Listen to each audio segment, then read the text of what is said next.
I went to college at Brown University in Providence, Rhode Island, and that makes me incredibly excited to introduce this morning U.S. Senator Sheldon Whitehouse. Senator Whitehouse is a major advocate for combating climate change denial. He's the co-founder and co-chair of both the bicameral Task Force on Climate Change and the bipartisan Senate Ocean Caucus. He serves on the Environment and Public Works Committee, where he is the chair of the Subcommittee on Oversight. Climate change is such an important issue to Senator Whitehouse that he has given over 65 weekly addresses on the Senate floor, urging his fellow legislators that it's time to wake up on this issue. And since that is one of the issues that we will be lobbying on later today, it's especially exciting to have Senator Whitehouse here with us today. And I just want to quote one of his most recent speeches, and this quote's a little long, but I just couldn't cut it down because it's just so brilliant. The statement that God won't allow us to ruin our planet sweeps aside ethics, responsibilities, consequences, duties, even awareness.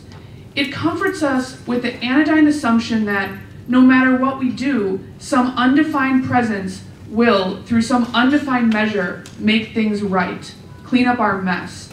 That is seeking magical deliverance from our troubles, not divine guidance through our troubles. It is our great pleasure to welcome our keynote speaker, the United States Senator from Rhode Island, Sheldon Whitehouse.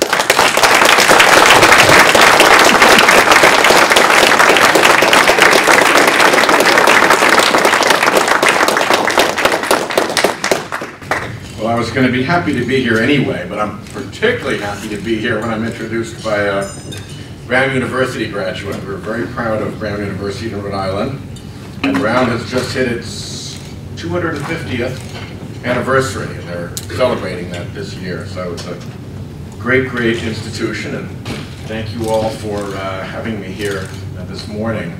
I guess I'm going to make a few remarks and then maybe take a couple of questions, and then leave you with the next speaker. I'm honored to follow Rush Holt.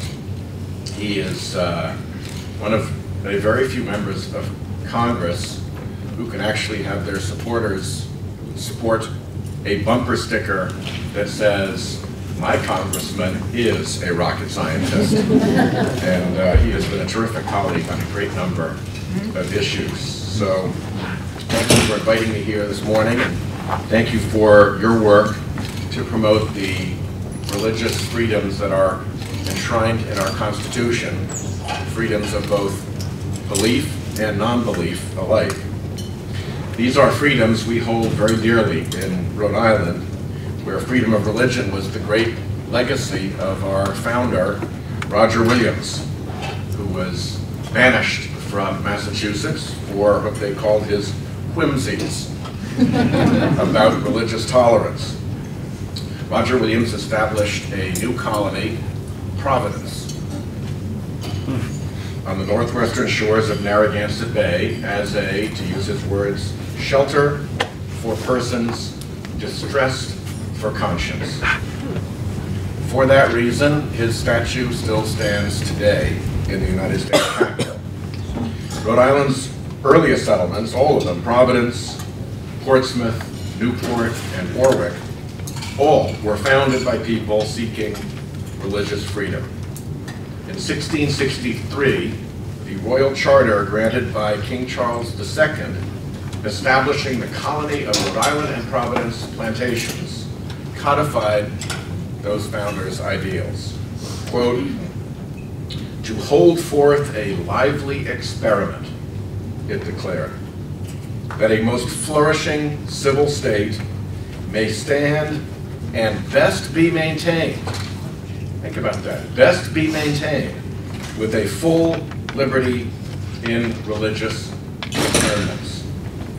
That King Charles Charter has been called America's Magna Carta because it is the first formal document in all history that grants a formal separation of church and state, along with extraordinary freedoms of speech within a political entity as a part of its charter. It was briefly suspended in the 1680s, but reinstated under King William III, who had been Prince of Orange in the Netherlands. Netherlands was then known for both its religious diversity and its economic prosperity. And that linkage was apparent in Rhode Island as well. Much as the Dutch economy benefited from its relative tolerance, Rhode Island's unique sense of liberty allowed traders from Quaker trading networks, Baptist trading networks, Jewish trading networks, all to connect with each other in Newport, Rhode Island. You can imagine what trading was like in an era when there was not only no email, no fax, no telephone, no banks that operated on both sides of the Atlantic. The entire foundation for trading networks was one of trust. And trust tended to follow family, religious, and tribal lines. So when you stack those up and people trusted each other across those different networks, it created an explosion of commerce and made Newport immensely wealthy. As historian Lynn Whitehouse has noted, both the religious tolerance and economic sagacity of Newport's founders paid off in later years. Men of various religions were attracted there, drawn by both its religious and economic climate. And these men were largely responsible for developing Newport's economy at several key periods in its history. These principles of tolerance are the foundation on which our state, and afterwards our nation, were built. This lively experiment in Rhode Island blazed the path for America's freedom of religion. Indeed, during the earliest days of our republic, before the ratification even of the Bill of Rights, the Jewish congregation at Newport's Touro Synagogue sought assurance from President George Washington, then campaigning through Rhode Island, that religious freedom would be guaranteed to Jews throughout the country. Washington's response left no doubt. The request came in a form from the warden of the congregation, Moses Satius, and the letter back from President Washington to Warden Satius says this: "The government of the United States, which gives to bigotry no sanction, to persecution no assistance, requires only that they who live under its protection should demean themselves as good citizens." Washington was a politician and recognized a good phrase when he saw one, and that phrase, "to bigotry no sanction, to persecution no assistance," was a phrase that Warden Satius had actually written in his letter to Washington. And he quickly appropriated and made that phrase his own. The Founding Fathers enshrined religious freedom in the First Amendment of our Bill of Rights, and they appealed to reason as the foundation of authority in America. And I would contend that a great measure of America's success, both economic and political, has come from the foundation that we have set on the base of reason. This nation, founded in the wake of the Enlightenment, set a close relationship between science and freedom. Thomas Jefferson described freedom as the firstborn daughter of science. I have a little personal insight, by the way, into this linkage, because my wife is a scientist and studies marine science, and so we have a science policy linkage right in my family. Innovation is in our American DNA, and it is at the heart of our greatness. From Rhode Island, from Pawtucket, Rhode Island's Slater Mill, where Rhode Island gave birth to the Industrial Revolution, to the generation of American progress sparked by the shock of Sputnik, we have seen what can happen when we believe in and trust in and invest in the power of science. But sadly,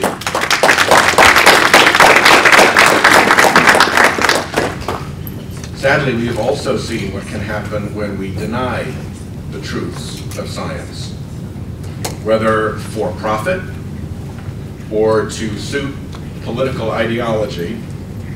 corporate and political elites have over and over conspired to unmoor our democracy from fact. For decades, tobacco, pharmaceutical, lead paint, chemical, and oil and coal companies have constructed entire fake science infrastructure to distort facts and cover their dangerous activities under a veneer of bought and paid for scientific costume. Today, these forces push to derail responsible action on climate change. There isn't just lying going on about climate change. There is a whole carefully built apparatus of lies, featuring a stable of payroll scientists that polluters can trot out as needed. Industry-funded scientists and sympathetic politicians still try to claim that the jury is out on whether carbon pollution is causing the unprecedented changes in our atmosphere and oceans that we have seen.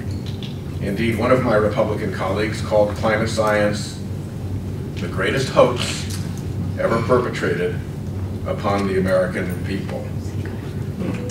Well, the jury is not still out. The jury is back. It has rendered its verdict, and the verdict is undeniably in. The climate crisis is real. And the polluters' deliberate sabotage of informed governance is a pollution of our democracy every bit as grave as their carbon pollution of our atmosphere and oceans.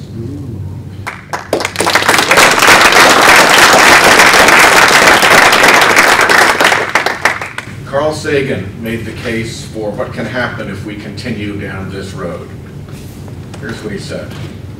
We've arranged a global civilization in which most crucial elements profoundly depend upon science and technology. We have also arranged things so that almost no one understands science and technology. This is a prescription for disaster.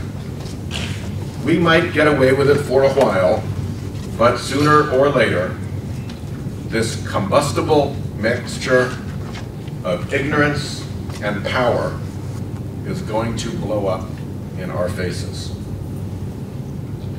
I seek to preserve a country in which policy making is guided by reason, in which we respect science, in which the democratic process relies on fact. And there is no antithesis here between science and religion. If God did indeed create this earth, did he also not create its natural rules, the laws of science? And is not humankind's discovery of these rules and our advancement by understanding them and mastering them not part of his plan for us? There is no antithesis.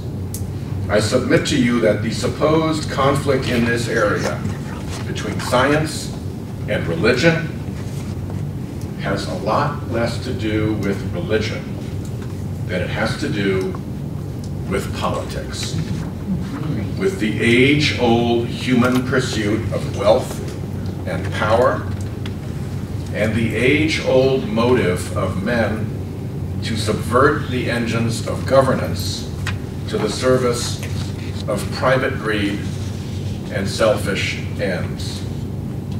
But we are better than that.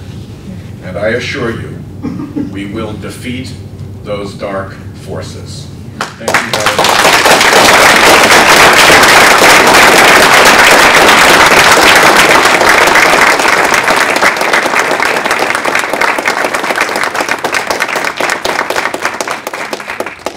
Couple of questions before I, yeah, sure. some minorities are seen as important constituencies and others are disdained, such as fat Americans. What can atheists do to become one of the respected and important constituencies? I think every constituency does well when it organizes, and does well when it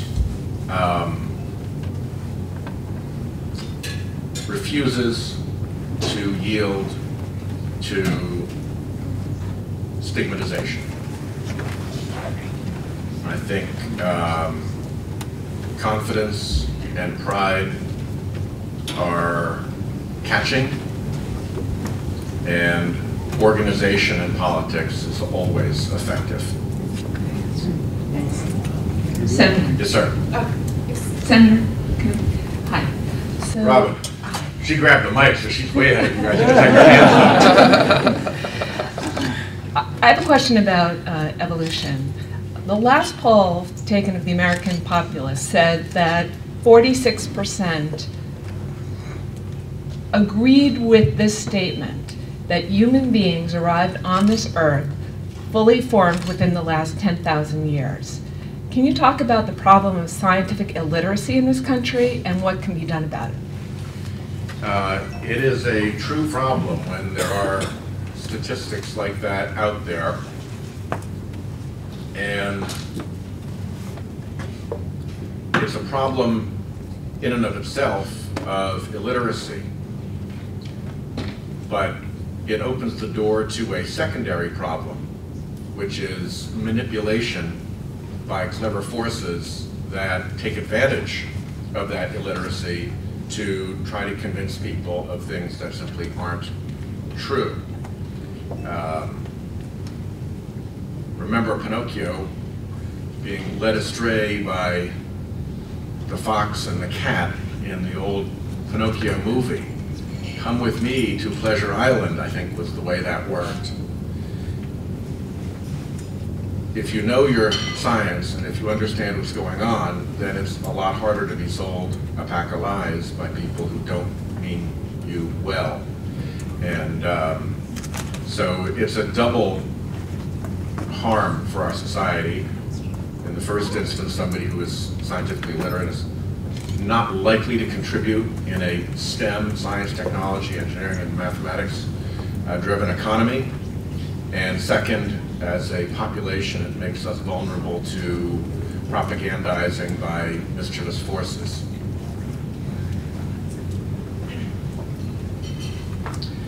Thank you. Senator, later today we will be visiting with members of Congress and their staff to promote our ideas. Do you have any specific suggestions about how we can be most effective in doing that? Be from their home state or district. Despite all of the scorn heaped on Washington for being a town that is in thrall to lobbyists and special interests, there is also a keen and particular attention that is paid to constituents, and take full advantage of that. Eric Cantor made that discovery in a very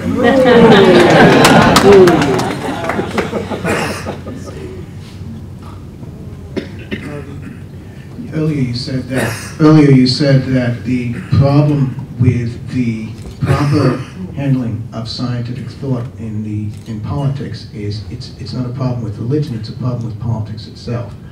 I'm going to ask you to expand a little bit on why you disagree then with the following proposition. A lot of us believe that those who profess religious belief are already committing themselves to an irrational approach to reality. So that leads to, in the thinking of a lot of us, that helps lead to a situation where you deny facts. Now, if you're propounding, if I understand you correctly, that religious belief does not predispose one to an irrational approach to reality, well, why do you believe that religious belief, it does not induce or tend towards an irrational view of reality where all issues are concerned? Thank you. I think that most religions have doctrine that is broad enough to encompass the facts of Earth's operation as we know them, and that one can be a very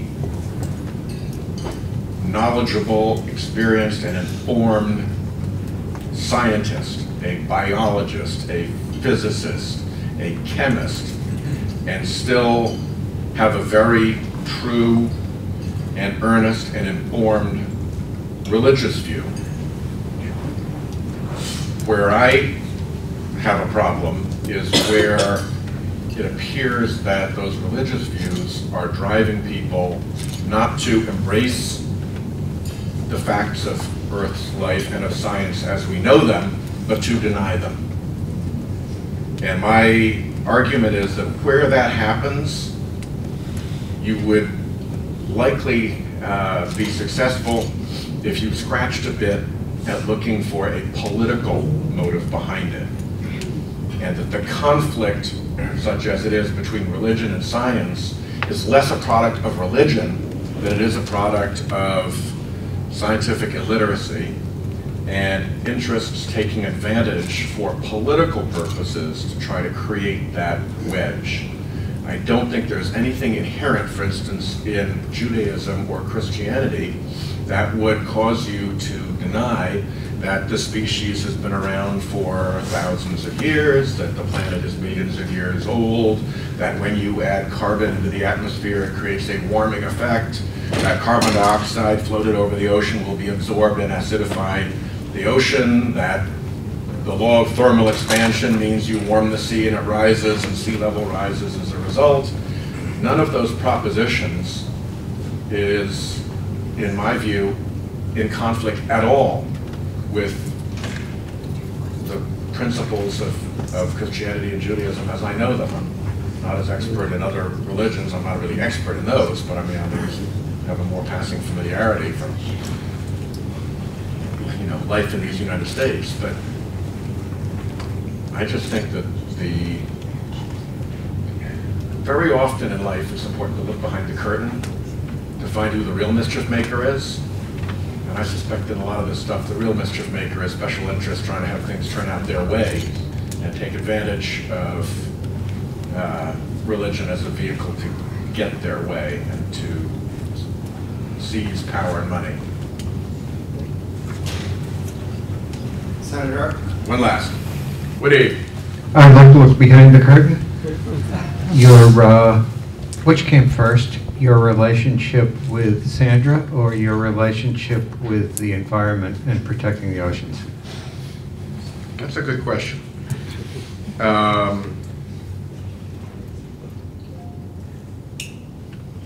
Probably, well, I grew up having had a lot of interesting opportunities. My dad was a Foreign Service officer.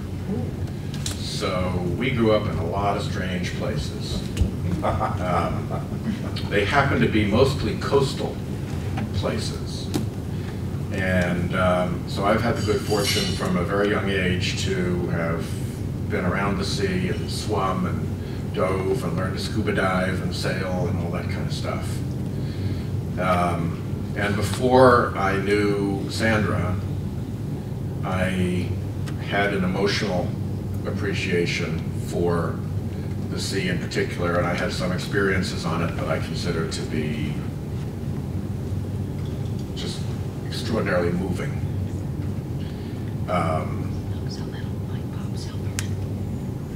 Sandra kind of filled in the good sense and the rules and how it works, and took it from being kind of an emotional appreciation to getting down into the nuts and bolts of it a bit more. She was even able to convince me to go to the bottom of Narragansett Bay with her when she was doing her winter flounder studies. And when you say winter flounder, yup, that's when we went down. And It's true love when you're willing to have your wetsuit filled with 34-degree seawater. it only hurts for a while. Women are tougher than men, though. Women are tougher than men. She just totally wants, you know, there's no doubt about it. I was the one who was doing all of the whining. And when I had my gloves on, she said, take off your gloves. I said, what do you mean take off my gloves? I said, my hands will stay at least remotely warm. She said, look, you need to have the dexterity down there to work the equipment that I'm going to be having you work, so you can't wear gloves. I said, my hands will be cold. She said, don't worry, after a while they go numb. Thank you all very much. I appreciate the invitation.